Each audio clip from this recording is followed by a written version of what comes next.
I remember the sound before anything else. Soft jazz, clinking glasses, that low hum of chatter that made everything feel like it belonged somewhere else. The bar wasn't fancy, not by Western standards, but it had just enough charm to make a man forget he was halfway around the world, sipping cheap whiskey in a rented button-down shirt. That's when I saw her. Joy. She wasn't the loudest in the room. In fact, she seemed to float just outside of it, like the party came to her instead of the other way around. She had this smile, not painted on, not practiced, like she'd actually read the joke in my eyes before I ever told it. She walked past once. I caught her gaze. "Care for a drink?" I asked. She tilted her head slightly. "Are you buying?" I chuckled. "Only if you promise to laugh at my dad jokes." "I don't fake laughs," she said, sliding onto the stool beside me, "but I'm good at smiling." I paid for her gin tonic and an hour of her time, which turned into 2, then 3. We didn't dance, we just talked. About the stupid weather. About how I hated sushi, but kept ordering it just to feel cultured. She teased me for my accent, said I looked like a retired cowboy. I said, "You don't strike me as someone who does this often." She shrugged. "What do you think I do?" "I don't know. Make old men feel young again," she laughed. "A real one, I swear. Maybe you just need someone to listen." And God, I didn't know I needed that until she said it.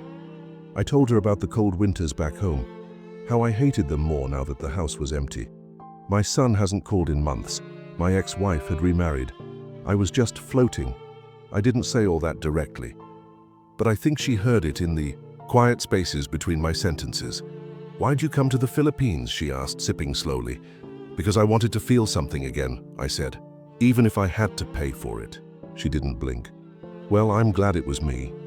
At the end of the night, I reached for my wallet. She put her hand on mine. "You already paid," she said. "I know, just wanted to tip the best part of my week." She smiled, not the same one from earlier. This one was smaller, realer. "Thank you," she whispered. "That's kind." Outside, the street was buzzing, taxis flying past like angry bees. I stood there with her for a moment longer than I should have. "So," I said, "do I get to see you again?" She bit her lip. "You can always find me here." I nodded, pretending that was enough. "Good night, Joy." "Good night, cowboy." I walked back to my hotel with a weird warmth in my chest. It wasn't lust. It wasn't pity. It was something in between, like I'd brushed up against something I didn't even know I missed. I told myself it was just one night, that I was just another customer. But as I lay on that too-soft bed, staring at the ceiling fan spinning, slower than my thoughts, all I could see was her smile. Not the one I paid for, the one that came afterward. And I knew, deep down, I'd be back. The morning we left for Batangas, I kept checking the mirror like some high schooler. I don't know what I was expecting. Maybe to see less gray in my beard. Maybe to look like a man she could want without a price tag. She showed up with a small pink suitcase and a bigger smile. "You're early," she said. "That's cute." I opened the car door for her. "Only for you," I said. She laughed and settled into the passenger seat, her knees tucked up, her sandals tapping to the beat of whatever was playing on the radio. "I've never been to Batangas," she said. "Rich guys don't take me places like that. They just want condos and dark rooms." I glanced at her. "I'm not rich," she turned to me, eyes soft. "But you're different." I wanted to ask what that meant, but I let it hang there. Halfway through the drive, she leaned her head on my shoulder. "You don't talk much when you're driving," she said. "You don't talk much when you're this close," I replied. She grinned. "So, I'll stay right here then." I smiled back, but I was already wondering when the moment would shift, when she'd pull out her phone, send a text I couldn't see, or ask for money. But she didn't. Not then. When we reached the resort, she squealed like a kid. "There's a pool?" she shouted. "You didn't tell me there was a pool." I handed the receptionist my card. "Surprise," I said.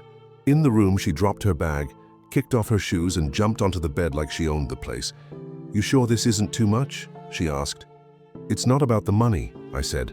She looked at me for a second too long. Then, "What is it about?" I paused. Time. I guess I wanted to spend time with you where it doesn't feel like a job. She didn't answer, just stood and walked over. Her hand touched my chest. Then let's not make it one. We spent the day on the beach. She wore a red sundress that floated in the wind. I kept stealing glances. Stop staring, she teased. I can't help it, I said. You're glowing. She spun around, arms wide. I'm happy. I swallowed. Me too. That night, we sat on the porch, watching waves crash like clockwork. She placed her head on my shoulder again. Why me? She asked. I thought about it. Because when you laugh, I forget I'm old. She laughed again, just to prove the point. She rubbed my back after dinner, her hands slow and soft. You're tense, she whispered. You always this tense? Only around people who matter, I said. She looked up. I matter now? More than I should admit. She didn't move away. Then maybe stop thinking so much. I reached for her hand. Okay, babe. She didn't flinch, didn't correct me, just tightened her grip. I like when you say that, she whispered. Feels nice. The next morning, I watched her sleep for a while. She looked peaceful, like she actually belonged there beside me. I leaned in and kissed her forehead. She stirred, smiled with her eyes closed. You're still here, she said. Did you think I'd leave? I asked. Most do, she murmured. I shook my head. I'm not most. She pulled me closer. I know. That's why I let you see me like this. We drove back in silence. Not cold, not distant, just full. My chest felt warm and sore at the same time. I reached for her hand at a stoplight. She squeezed mine. So, I said, trying to keep my voice steady, was this just a nice weekend or something more? She turned to me. You're different. That's all I'll say. And somehow, that was enough. For now, the first time she came over without asking for anything, I didn't know what to say. You forgot to mention your rate, I joked, trying to keep it light. She sat on my couch barefoot, hugging a pillow to her chest. Can't I just miss you? I stared at her for a second too long. I didn't think that was allowed. She smiled gently. It is, with you. Something inside me cracked open. I handed her a cup of tea and sat beside her, careful not to touch. So, what do you want to do? I asked. Nothing, she said, resting her head on my shoulder. I just want to be here.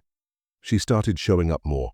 No texts asking for cash first, no mentions of rent or load or bills, just her and that worn-out smile that somehow made me feel new again. You're always looking at me like you don't believe this is real, she said one night while we were watching some corny Tagalog soap opera. I hesitated. I've been around long enough to know when something's too good to last. She turned to face me. You're not just a client. I swallowed hard. Then what am I? She reached out and touched my cheek. You're someone who listens, someone who doesn't treat me like a thing. I closed my eyes. I haven't felt like someone in years. We were walking near the bay the next evening when she suddenly tugged my arm and said, Come meet my brother. My stomach twisted. Now? Why not? She asked. You always say you want to know me more. I followed her through a row of narrow alleys until we reached a small sari-sari store. A boy no older than 15 looked up and smiled when he saw her. Kuya, this is him, she said. The American I told you about. The kid offered his hand. Sir, thank you for taking care of my sister. I shook it. She takes care of me more than I do of her. He laughed. Then maybe you're the good kind. I nodded but stayed quiet. It felt too real. That night, I poured us both a drink on the balcony.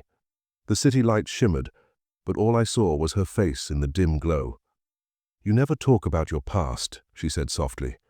That's because it's full of things I don't want to feel again. She leaned in. Tell me anyway.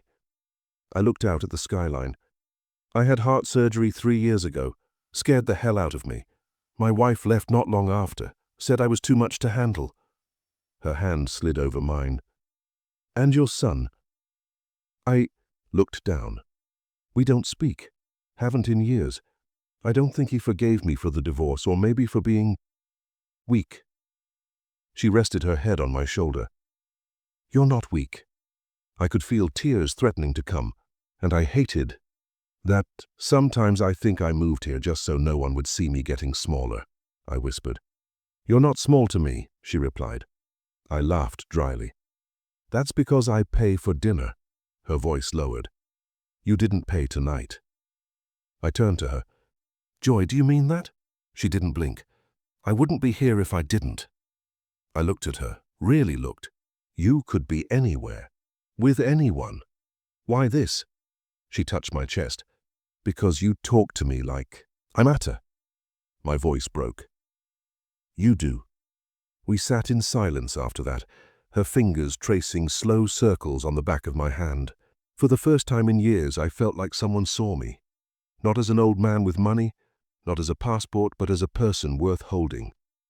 I didn't ask what she wanted in return. I didn't want to ruin it. I told myself it was different now. That maybe this was what love looked like when you found it late and unexpected. I knew better, but God, I wanted to believe. We were sitting at the rooftop cafe near Greenbelt, her spoon circling endlessly in a bowl of halo she barely touched. Do you ever miss home? She asked.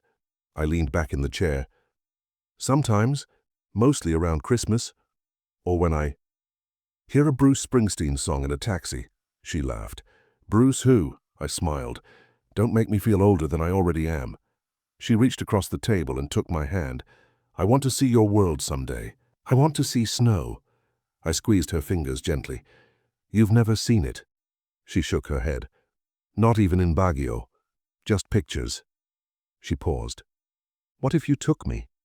I felt my chest tighten. You mean to the States? She nodded slowly. Just for a visit. A few weeks. I could meet your friends. See where you grew up. I looked down at my coffee. Joy, you know that's not simple. Her voice dropped. Because of the visa? I nodded. They don't exactly hand those out for fun. She sat back, arms crossed. But you're American, can't you help? I hesitated. It's not that easy, there's a process, and they'll ask questions. Her expression hardened. You think I'd run away? I shook my head. I didn't say that. She looked out over the railing. You don't trust me. My stomach turned. That's not fair. She stood up. I need to go. I grabbed my wallet. Wait, please, just let me get the bill. She didn't say anything. I paid and followed her down the stairs. Joy, come on, don't do this. She walked ahead without turning back. I reached for her hand. Talk to me. She pulled away. What's there to say? I watched her disappear into a crowd of Sunday shoppers, my chest heavy with guilt. That night I sent her a message. No reply. The next morning, I woke up early and wired some money to her account. Not a lot, just enough to say I was sorry, in a way I knew she'd understand. 2 hours later, she finally texted, It's okay, I understand. But something in those words felt cold, like she didn't. Or worse, like she did, and had already moved on emotionally. When I saw her again 3 days later, she greeted me with a kiss on the cheek instead of the lips. How have you been? I asked. Busy, she said, scrolling through her phone. Sorry I didn't reply sooner. I tried to brush it off. No worries, I've missed you. She smiled politely. That's sweet. Later at dinner, I reached for her hand and asked, Are we okay? She looked at her plate. You're overthinking again. I laughed nervously. Hard not to. You'd been distant. She cut her food slowly. Maybe you're just feeling guilty. I stared at her. Because I didn't say yes to the visa? She nodded once. It's not about the money, you know. I just wanted to know if you believed in us. I rubbed my temples. I do. I'm just scared of what it means. She stood up from the table. Then maybe think about what not saying yes means too. I sat there long after she left, watching the waiters clear empty plates and half-finished wine glasses. I pulled out my phone and stared at her message again. It's okay. I understand. But she didn't kiss me goodnight. She didn't ask when she'd see me again. And when I finally walked back to my hotel room, the bed felt twice as cold. I told myself I'd think about it, but deep down, I already knew I was going to say yes. Not because I trusted her, but because I couldn't bear losing what I thought we had. It started with a simple, "Can we reschedule?" She said she had family visiting.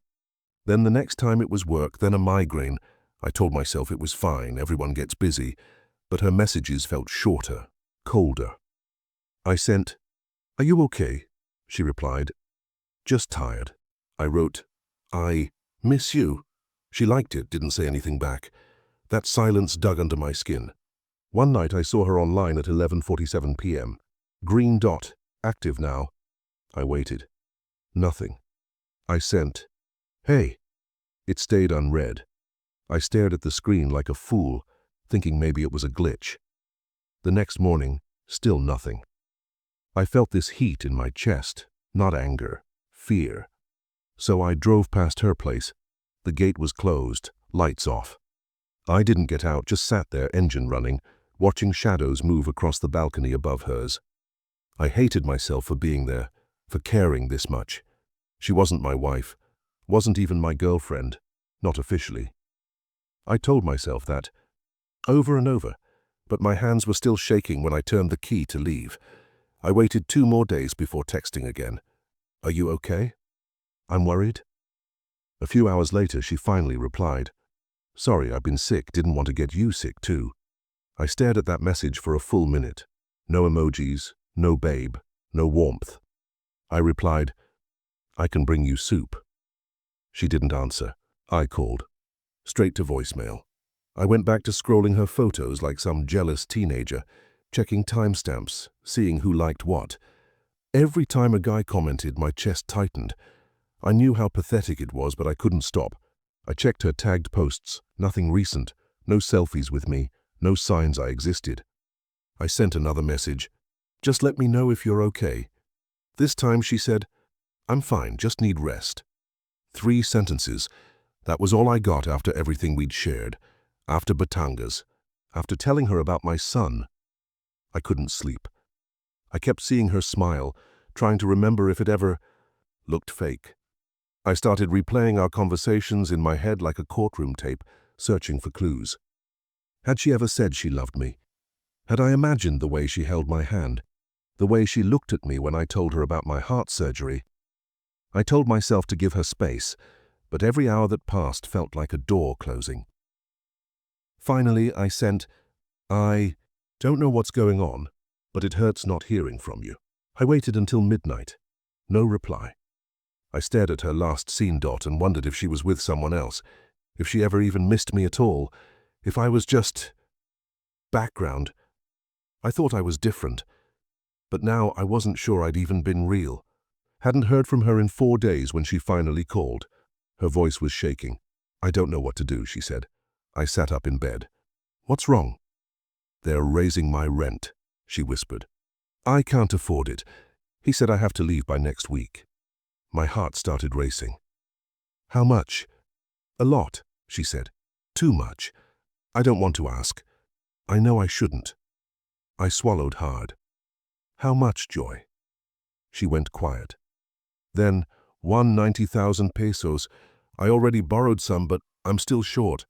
I didn't even think. "Send me the account number," she cried. "I didn't call for that. I just needed to talk." I told her, "I don't want you on the street." "You're too good to me," she said. "I don't deserve it." I whispered, "You do. You matter to me." An hour later, the money was gone from my account. I stared at the confirmation screen like it had the answers I needed. I didn't care about the amount. Not really. I cared about her voice when she said thank you, like she meant it, like I meant something again. She messaged later, "I want to see you tonight. Can I come over?" I typed back, "Of course, anytime." When she showed up, she was wearing the same red top from our first trip to Batangas. I opened the door and she just walked in like she belonged. "I brought stuff to cook," she said. "You haven't eaten yet, right?" I watched her pull vegetables from a plastic bag. "You didn't have to." "Shh," she said. "You've done enough." She moved around the kitchen like it was hers, humming, laughing, throwing jokes over her shoulder. "You still don't know how to use your rice cooker, huh?" I chuckled. "That's what I have you for." She turned, eyes soft. "You still want me around?" "Of course I do," I said. "Then don't ever stop being like this," she whispered. After dinner, we sat on the couch and watched some game show neither of us cared about. Her feet were in my lap. She leaned over and said, "You're my favorite person." I looked at her. "Really?" "Yes," she said. "You care, even when I'm messy." I stroked her hair. "You're not messy. You're just real." She leaned in and kissed me. "I love that you don't make me feel small." "You're never small to me," I whispered. We lay there for hours, just holding each other, her head on my chest, her breath soft and steady. She called me my love twice. The first time was when I made her laugh with some dumb impression. The second was when I kissed her hand before she fell asleep. Both times it felt like the word was mine to keep. I didn't sleep much. I kept watching her, listening to her breathe, afraid that if I closed my eyes, she'd vanish. In the morning she kissed my cheek and said, "I have to go early, but I'll see you soon." I asked, "When?" She smiled. "Soon, I promise." I stood in the doorway as she walked down the hall, clutching her pink bag, her hair tied in a loose knot. She looked back once, blew a kiss, then she was gone. Then she was... I stood there longer than I should have, trying to memorize the sound of her steps. The apartment smelled like garlic and ginger and something sweeter I couldn't name. I walked to the kitchen and saw her leftover bag of rice. I picked it up and held it like it meant something.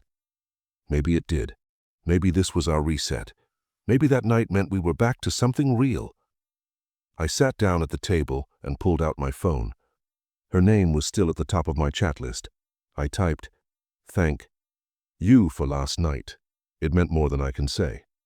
I waited, watched the screen. No reply yet, but I wasn't worried. Not yet.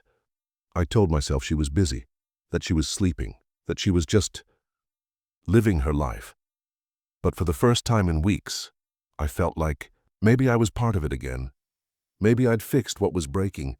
Maybe love just needed a little help sometimes, even if it came with a receipt. I wasn't even supposed to be there.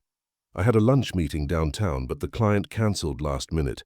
I figured I'd treat myself to coffee at the hotel cafe. Fancy place, decent espresso, quiet enough to think. I wasn't thinking about her, not right then. At least I don't think I was. But when the elevator doors opened and I stepped into the lobby, there she was.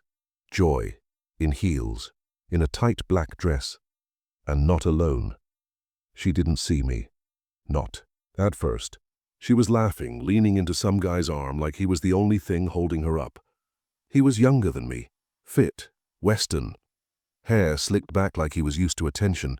Her arm was looped through his like they belonged together. I stopped walking, just froze. Watched them approach the front desk, her fingers brushing his side. She touched him the way she used to touch me when no one else was looking. I stared, trying to process, trying to breathe. She turned slightly. Our eyes met. She blinked, then smiled. A small, practiced smile. The kind you give a stranger you're not ready to name. She looked away and whispered something to him. He laughed. They disappeared around the corner toward the elevators. I sat down in the cafe, ordered coffee I didn't want. My hands wouldn't stop shaking. I thought about following her, about walking straight up to that room and knocking like I had any right. But I didn't move. I just stared at the steam curling up from my cup, wondering what part of me still believed in the version of her I thought I knew. 2 hours passed. I didn't leave. I waited for her to say something, anything. I wanted her to explain it, to lie, to give me something to push against. Around 5, my phone buzzed.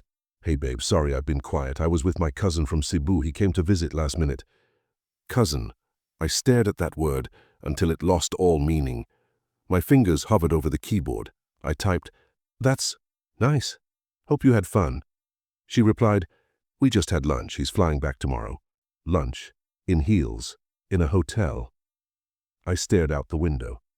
The sun was already dipping. I wanted to scream. I wanted to call her and ask, why him, why here, why me? But I didn't. I just kept nodding to no one, pretending it made sense. pretending I hadn't seen exactly what I saw. That night, I didn't eat, didn't sleep. I walked around my apartment like I was lost in someone else's home. Everything smelled like her still, her shampoo, her perfume on the pillow. My chest felt hollow. I opened our chat again. Her last message said, "Sleep well, love." I stared at that word. Love. I whispered it out loud just to hear how it sounded coming from my mouth again. And I realized I hadn't heard her say it in person for weeks. Only through text. Always when she wanted something. Always when I gave. The next morning I sent her a photo of the hotel lobby. No caption, no emojis, just the image. A few minutes later she replied, "That was the hotel my cousin's staying at." Why? I didn't answer. She followed with, "Did. You see me there?" I typed slowly. "Yes." The dots blinked, then disappeared, then blinked again. "I didn't know you were there," she wrote. I didn't reply. That was it. No denial. No apology. Just nothing. And still some part of me wanted to believe she was telling the truth, that I'd misunderstood, that maybe, somehow, I'd gotten it wrong. But deep down, something cracked, quietly, cleanly, like the snap of a string. "You didn't know was holding everything together," she texted again that night. "I miss you." I stared at those words until my screen dimmed. I didn't reply. I couldn't, because I finally understood something I hadn't wanted to see. She didn't lie well. She lied easily. I stopped texting after the hotel.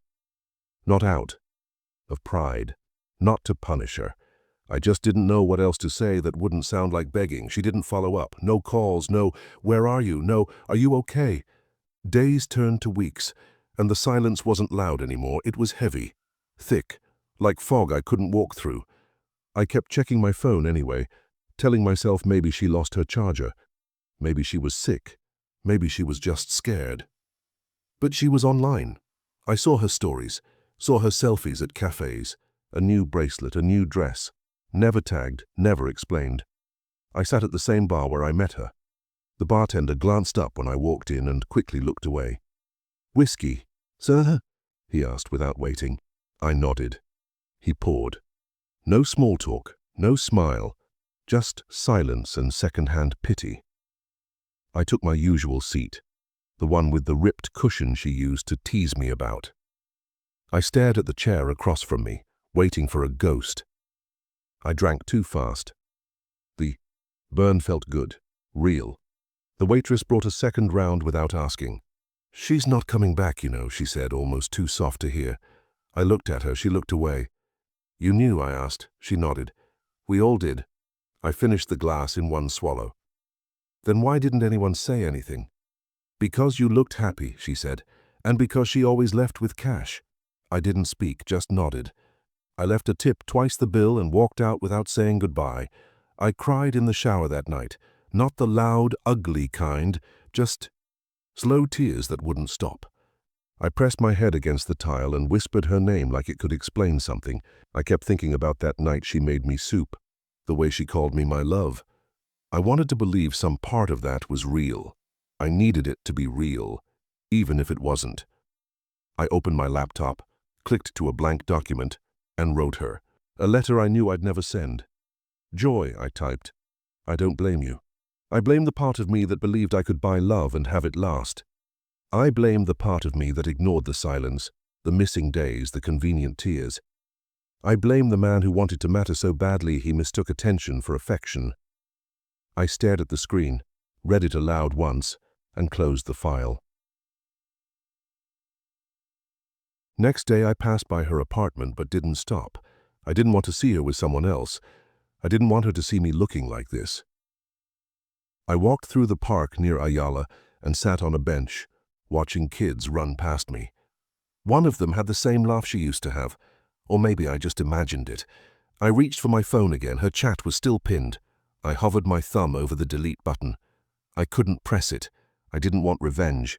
I didn't want her to suffer. I just wanted her to say I mattered. That I wasn't just a transaction with a heart. That maybe, just maybe, some part of her missed me too. But the truth was, if she did, she never said it. And silence is louder than any goodbye. The apartment I live in now is smaller. Fewer windows, older tiles, no fancy furniture. But it's near the water and the breeze doesn't feel forced. I wake up early most days, walk to the beach barefoot, watch the boats drift out, and let the noise in my head quiet itself. There's a school down the road. I teach English there twice a week. Just simple stuff, greetings, verbs, stories. The kids laugh at my accent. One girl asked if all Americans wore cowboy hats. I told her, only the cool ones. She said, you must be very cool then. That made me smile. It still does. I haven't dated since Joy. People ask sometimes, a neighbor, a lady at the market, even one of the mums from school. I always say, not right now. What I mean is, I don't have space for another almost love. I still think of her sometimes, mostly when I pass a woman in heels walking alone, or when I hear someone laugh too loud over nothing. But I don't feel hate. Not anymore. A friend once asked me, do you regret it? I told him no. I regret thinking it would end differently, but I don't regret her. That's the truth. I was lonely, and she filled that space the way only someone who knows emptiness herself can. She didn't steal anything from me. I gave it freely. My time, my money, my heart. I gave it because I needed to believe I could still feel something. And I did. That was real, even if the story wasn't. If she lied, I understand. If she loved me a little, even just once, I'm grateful. If I was just a chapter in her story, that's okay too. We do what we know. She knew survival. I knew how to hope. I don't blame her anymore. I don't blame me either. Some people arrive to teach you not to stay, and some lessons you pay for with more than money. Last week I found a photo of us tucked in a book I forgot I packed. It was the one from Batangas. Her in the red dress, me in that wrinkled polo she always said made me look old and kind. We looked happy. I stared at it for a long time. Then I slid it back between the pages and closed the book. Not because I wanted to forget, because it doesn't hurt to remember anymore. I still walk by that hotel sometimes. Not to catch her. Not to torture myself, just because it's on the way to the coffee shop I like. The one with the wobbly table, and the old man who plays chess with anyone who'll sit down. I've walked past it enough times now that the sting's faded. The lobby doesn't hit me like it used to. But every now and then, if the light hits the marble just right, I remember her walking across it, heels clicking, arm curled around someone else's. I tell this story not to shame her. Not to get pity. I'm telling it because it happened and because it mattered. Not in the way I thought it did, not as a love story, not as some cruel scam. Just something real that lived for a while in the space between two lonely people. I was 64 when I met Joy. I'd lived enough years to know better. But I still wanted to believe that love could feel like being chosen again. She didn't steal my heart. I gave it. Freely, willingly, stupidly, beautifully. I handed it over because when she laughed at my jokes, I felt like less of a ghost. When she called me my love, I believed it, even if only for a moment. And maybe that's what I needed back then, not a relationship, not a future, just the feeling of being seen, even if the light was borrowed. Sometimes people ask, do you wish it never happened? I don't. I wish I hadn't ignored the silence. I wish I hadn't paid to feel wanted, but I don't wish her away. She was real. Her smile, her voice, her hand in mine, real. And the hurt that followed, that was real too. But pain has a purpose. It shows you where your hope lived too long. I remember the scent of her hair, jasmine and something faintly citrus. I remember the way she peeled mangoes for me. Too slow, too careful, like she was trying to stretch the moment. I remember the exact sound of her laugh when I burned the rice, the way she pretended I was helpless without her. I wasn't, but I let her think it, because needing her felt better than being alone.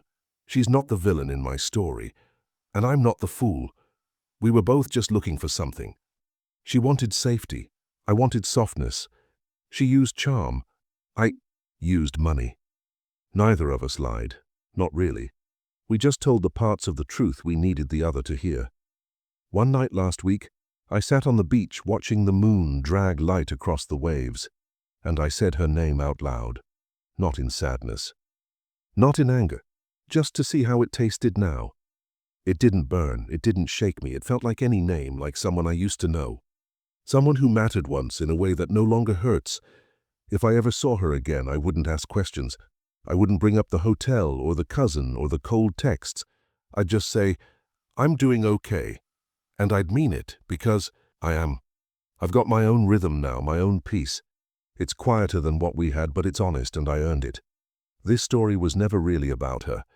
It was about the man I was when I met her, the ache I carried, the holes I tried to patch, with attention. It was about learning that love can't be bought, and loneliness can't be rented out by the hour. I tried. God, I tried. But in the end, what I got wasn't shame. It was sight. So yes, she was real. But the story? That's mine. All mine. And maybe finally that's enough.